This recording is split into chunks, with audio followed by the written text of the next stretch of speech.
Hey, what's up, you guys? It's Bloody Jacob here to bring you my review of Guardians of the Galaxy. And I'm really late in getting into this movie and making a video on it because it came out on July 21st, 2014, I believe. So yeah, it's been a while. So I think I missed the initial wave to really do this with a lot of momentum. But nonetheless, I seen the movie for the first time last night with Xfinity on demand. Well, actually, it was this being subscribed to Stars actually from Black Sails and stuff. I was able to watch this movie for free, and so it was good to finally see it, to finally get my thoughts on it. And I just thought I'd make a quick video talking about what I thought of it. This isn't going to be one of my longer reviews. I'm hoping to keep it 20 minutes or under, hopefully. Hopefully around 15, 17 or so. But anyway, let's get into it. It's definitely different than any other Marvel movie that they've really put out. Even people are really automatically going to compare this to, of course, the Avengers, right there, I believe, somewhere along there. And as far as that goes, I don't want to make this a comparison video, but yes, they're both kind of team up movies. They're both movies centered around teams from the comic books. But even this, Guardians has a totally different feel than the Avengers. Maybe not totally different, but yeah, they still have a different style, even compared to the Avengers, which is pretty unique. It's a pretty unique movie because it feels like a Marvel movie, but then it brings in things you kind of think of from Star Wars in different movies like that. And let's see what else. There's this crap load I want to say about this and not a lot of time. But, and really some of the best stuff about this movie is, of course, the visuals, the special effects. And, it's really very splendid. Who says splendid anymore, right? But the effects are splendid in this movie, and I don't know if it's the best we've ever seen in a Marvel movie, but it's definitely up to par with any other one we've gotten. And the only things I think I've seen better in are maybe some of the space visuals are a little bit, just a little bit average for a movie, I guess, nowadays. But this Marvel movie calls for a lot more special effects than a lot of the other ones do. Even with the Avengers, yes, we had that whole battle going around all over the city, and of course a lot went into that. But yet, I believe this one actually had to have a bit more put into it because of the cities on the different planets and the whole space thing that I talked about. So yeah, this is definitely a special effects galore movie, and for the most part, it does look pretty good. Like I said, it's for the most part on par with what we've seen from a Marvel movie. And the cities and the city on the main planet we have in the movie, it looks really good. And of course, the most important part about it is the cast and the characters and stuff. And of course, Chris Pratt is our lead as Peter Quill or Star-Lord, and he is a unique main character for a Marvel movie because we start off with a scene from his childhood of his mother dying. And it's really dramatic. It's actually pretty sad and emotional. But yet we see him later, we shift into the future, over 20 years later, and we see him. He's sort of this Ravager, this basically this guy who basically finds supplies and sells it for money and stuff like that. And he's just he's a comedic, sarcastic character. Yeah, he has a heart in him too, you know what I mean? And he definitely gives off a Han Solo type of vibe too, so another comparison to Star Wars. And of course, he was actually sort of raised by another character called Yondu, who's played by Michael Rooker. Of course, Michael Rooker played, he played Merle Dixon on The Walking Dead. So it was really cool to see him in this role. He was a lot of fun as Yondu. And it's funny because Yondu keeps on reminding Star-Lord that, he, all the guys wanted to eat him when they first found him, and he basically told them not to, and he helped him, grow up and things like that.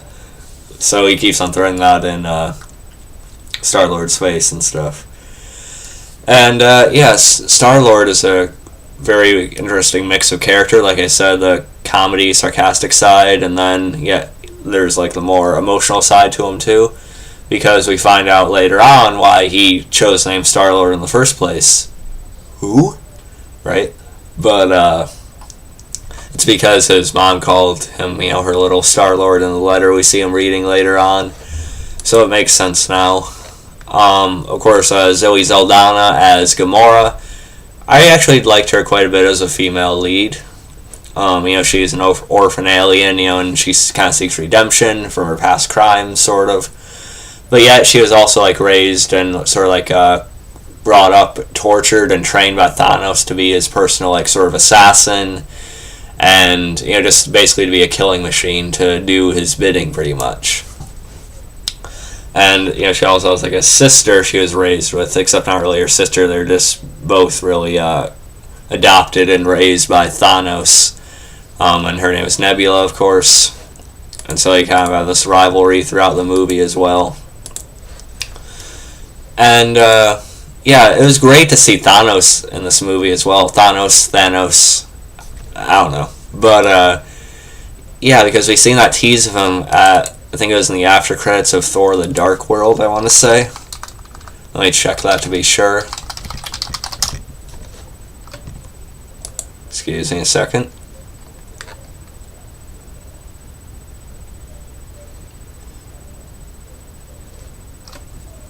No, okay, I forget what movie it was at the end of. But let me check again.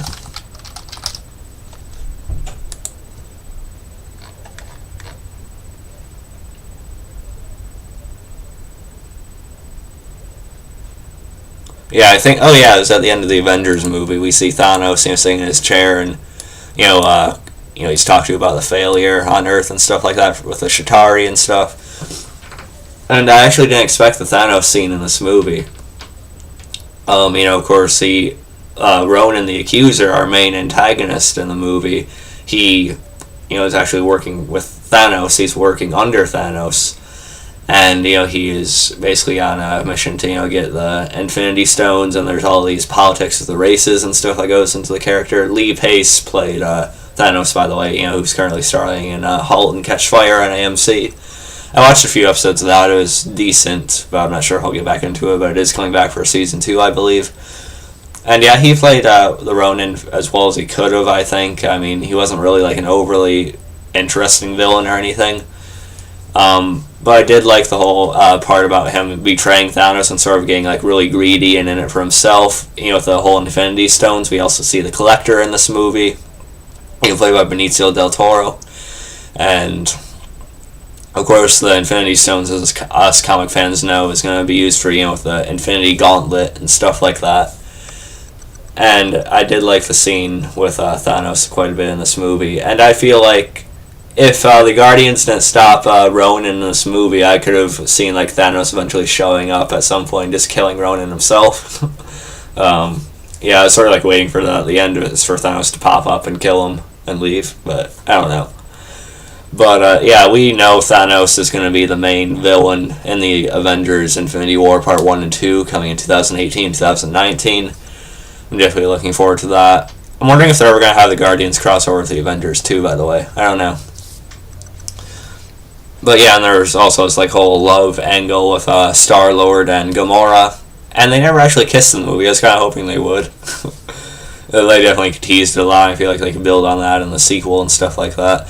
And we also find out that Star-Lord's father had something special about him too. So maybe there's more about him than we actually knew in the flashback at the beginning of the movie and stuff. And if you guys seen a recent discussion about Guardians of the Galaxy 2 coming out, it sounds like they might explore what happened with his father and what he actually is and stuff like that. Because it turned out Yondu could have originally been bringing Star-Lord to his father. He was originally trying to get him back in the earlier part of the movie. So I'm looking forward to finding out more about that in the sequel. And I also liked Bradley Cooper as Rocket Raccoon. Wow, okay. He's definitely like an angry comic relief type of character, yet he has like some emotional depth to him too, I guess. You know, he was a genetically engineered raccoon. And I really like some of the best parts of this movie are his like back and forth with the other characters, you know, like Drax and Star-Lord and stuff like that. And Bradley Cooper voices him, and he just does a great job, man. Like probably the best voice acting in the movie. Yeah, he's just like a really fun character, unlike any other character we've seen in a Marvel movie before. And I'm definitely looking forward to seeing more of him in the sequel. You know, and he loves using guns and all that. And yeah, he sort of has like this mobster Brooklyn type of voice to him too. Not really Brooklyn, just sort of like a angry mobster type voice. You know what I mean? And so he's just like a really fun, unique character. And we also have Vin Diesel voicing Groot. And I actually would have preferred it if Vin Diesel had actually played Drax the Destroyer. Seems more of like a Vin Diesel type role, I guess. But I did like Vin Diesel, of course, voicing the Iron Giant. If you guys know that movie, that was pretty good. You know, but nonetheless, he didn't really have many lines. He just had like a lot of yelling and "I am Groot," which was good because I like the timing of all that. You know, when they're like all talking and having like debates and stuff like that. You know, they just look to Groot to say something, and Groot just says "I am Groot," and sometimes Rocket can actually pick up on what he means despite it. And of course, we see that Rocket eventually gets sensitive about the people making jokes about him and things like that. And then we have Dave Bautista as Drax the Destroyer. Now, I said like a second ago that I would prefer if Vin Diesel was actually Drax, but despite that, I don't think Bautista did a bad job at all. I mean, I'm a big WWE fan. I watch it every week, and so of course I know him from that. And he actually did pretty well with this. I mean, he didn't have like a crazy amount of lines that he had to work on either, but yeah, he really did well as like the muscle of the group. He did well with taking everything like really literal. With the jokes and stuff like that, with the, cutthroat thing that Star-Lord showed him earlier and stuff like that. And, he actually has the most, he actually has the darkest backstory, out of all the main characters in the movie. Besides maybe Gamora, who was, tortured and stuff like that and had her family killed in front of her by Thanos. But Drax actually had, his wife and, children, killed by, Ronin as well. And so he makes it like his life goal to eventually hunt the Ronin down and kill him. And they do get a one-on-one fight, at one point in the movie, and Ronin is easily able to take down Drax. But Drax, nonetheless, towards the end, actually is able to get one of the key shots and to finally destroy the Ronin. So he actually did avenge his family at the end, which is pretty cool. But yeah, I was actually pretty happy with the way Dave Bautista played the character. So yeah, I'm definitely happy with him in the role now. I don't really have any complaints about him. And let's see, who else did I want to mention specifically from the cast? Oh yeah, we also had John C. Reilly as one of the a member of the Nova Corps. The Nova's the Empire's military or police force or something like that. Of course, I like John C. Reilly in comedies. I loved him in Step Brothers and things like that. And yeah, it was just funny to see him pop up in this movie too. He has sort of like a back and forth relationship with with Star-Lord and stuff like that. And he actually ends up being the one to convince Glenn Close's character, the Nova Prime, that we should actually believe Star-Lord and do what he says. So he's actually key to sort of like saving, not really key, but he's sort of as a hand in convincing them to go ahead with what they're planning and stuff like that. And that's all I really want to mention as far as the main cast goes. And yeah, the fights in the movie are pretty good too. There's a lot of shooting, there's a lot of explosions, stuff like that. Of course, like I said, it's very special effects heavy type of movie. And the final fight they have with Ronin the Accuser, it's okay. I mean, I actually thought it was a little anticlimactic, because the way they end up beating him in the end is by using the Infinity Stone, and they sort of combine together with it to be enough to actually prevent themselves from disintegrating. and that it actually ends up destroying Ronan the Accuser. And I was hoping for more of like an all-out fight with all of them. And Groot supposedly dies saving them when the ship crashes into the city. And, we find out later, there's actually a little bit of him left, and it's actually slowly but surely growing back into a full-on Groot, so that's really good.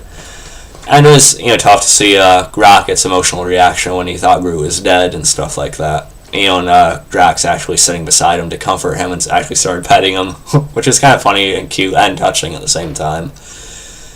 And another scene I actually really liked from the movie was the scene where Gamora was trying to fly off with stuff, and then she was actually shot down out of her ship, and she was like floating in space, slowly dying. And then Star-Lord comes out of his ship and puts his mask on her to keep her alive. He actually sacrifices himself to save her. They both, of course, survive, but nonetheless, it was actually a really touching scene, and actually probably one of my favorite scenes in the movie in general. I hope in the sequel they have more like serious moments like that, because that is some of the best parts of the movie. And like I said, the final fight with Ronan, I kind of wish for a little bit more direct fighting with all the characters, but nonetheless, they probably couldn't have beaten them straight up anyway, so it kind of made sense with the way they had to do it, And yes, but the fight was satisfying nonetheless. And and like I said, they have a little part of that little cut from Groot slowly growing back, and of course we have the Collector sitting alone in a post-credit scene, and it shows a canine, and then it has that Howard the Duck type of thing going on, which is a little useless, but nonetheless kind of a little cool reference for comic book fans. And in another mid-credit scene, they sort of have that that cut of Groot that's slowly growing back. It starts dancing, and Drax looks, and it stays still. Then Groot starts dancing just as soon as Drax turns away, which is pretty funny. But not a whole lot more to say about this movie. I mean, it's definitely a really fun movie. Definitely one of the, if not the most unique Marvel movie we've ever had. It's really fun. If you like Marvel movies in general, you'll probably like this one for sure. And definitely, it probably deserved its killing at the box office. I'm pretty happy about that. And the characters are fun. There's a lot of good chemistry between all of them. Like Star-Lord, Gamora, Drax, Rocket Raccoon, and Groot, of course. I like the chemistry between all of them. I'm looking forward to seeing more of them together. I think they all play their roles really well. I think the standouts were Chris Pratt as Star-Lord and Bradley Cooper voicing Rocket Raccoon. Those were my two favorites. But I did like Bautista as Drax. I did like Gamora quite a bit, and Groot was pretty solid as well. So I'm definitely looking forward to more of these characters on screen together. And it wasn't my favorite Marvel movie ever. No. I do like the Avengers and stuff like that more. I just can take that stuff more seriously, I guess. But I did enjoy this a lot. My favorite Marvel movie ever would probably be the 2004 Tom Jane Punisher movie. But that's just a totally different type of film anyway. But nonetheless, this is a good one, by the way. I probably enjoyed it more than all the Iron Man movies, most likely. I actually like this more than any Iron Man movie. I probably liked it more than the Captain America movies too, but not as much as the Avengers or the Hulk movies or the Thor movies and stuff like that, though. So above some, but not above all, is what I would say. And it's a fun movie if you're a fan of the source material. And it was really cool because the Guardians aren't a really well-known team in the comic books either. And yet they took a risk and it really, really paid off, which is a really, really cool thing. But I look forward to the sequel, wondering if they'll ever cross over with the Avengers. And just a really fun Marvel movie that I definitely don't regret watching. It's one of the better ones for sure. And that's pretty much all I have to say about this. And peace. I'm glad we finally got to this. Hope you guys enjoyed it. Talk to you next time.